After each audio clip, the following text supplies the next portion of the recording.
पुण्यातल्या सिंचन भवन समोर शेतकऱ्यांचं आंदोलन सुरू आहे। इंदापूर तालुक्यामधल्या पाणी प्रश्नासंदर्भात शेतकरी आंदोलनाला बसलेले आहेत। दौंड आणि बारामतीला पाणी मिळतं, मात्र इंदापूरला का नाही? आंदोलकांनी हा सवाल केलाय। इंदापूरला पाणी देण्याच्या मागणीसाठी तिरडी आंदोलन या ठिकाणी काढण्यात आलं। कृषी मंत्री दत्ता भरणे यांचे चिरंजीव श्री भरणे आंदोलन ठिकाणी दाखल झालेले आहेत। प्रदीप कापसे आमचे प्रतिनिधी या संदर्भातली अधिक माहिती देतील। प्रदीप,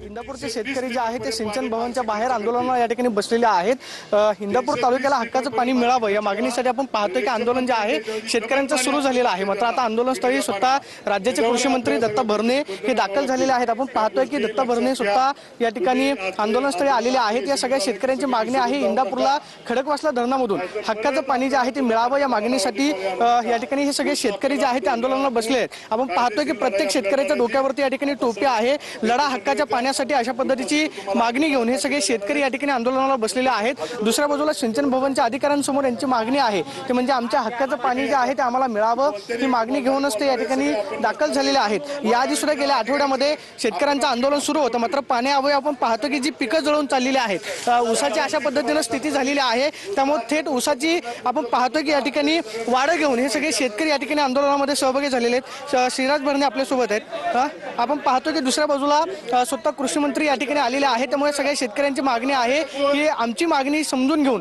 इंदापूरला हक्काचं पाणी मिळावं। एकीकडे दौंडला पाणी मिळतं, त्याचबरोबर बारामतीला पाणी मिळतं, मात्र इंदापूरला का नाही अशा पद्धतीचा सवाल घेऊन हे सगळे शेतकरी या ठिकाणी आंदोलनाला बसले होते। मात्र स्वतः कृषी मंत्री दत्ता भरणे जे आहेत ते या ठिकाणी सिंचन भवनला दाखल झालेले आहेत। आपण स्वतः कृषी मंत्री दत्ता भरणे यांची प्रतिक्रिया जाणून घेण्याचा प्रयत्न करणार आहोत, कारण हे सगळ्या शेतकऱ्यांचं आंदोलन ज्या ठिकाणी सुरू झालेलं आहे ते शेतकऱ्यांची मागणी आहे आमच्या हक्काचं पाणी आम्हाला मिळावं। आणि याच मागणीसाठी स्वतः कृषी मंत्री आपण पाहतोय की सिंचन भवनला या ठिकाणी दाखल झालेले आहेत। आपण त्यांना विचारणार आहोत की ह्या सगळ्या शेतकऱ्यांची मागणी घेऊन आज नक्की काय तोडगा निघतो। मामा, सगळे शेतकरी आंदोलनाला बसलेले आहेत, काय मागणी आहे? हक्काचं पाणी मिळावं अशी त्यांची मागणी आहे, तुम्ही तिथले लोकप्रतिनिधी आहात। खडकवासल्याचं पाणी शेतकऱ्यांना मिळालं नाही, त्यामुळे शेतकरी आज इथं सिंचन भवनला आलेले आहेत।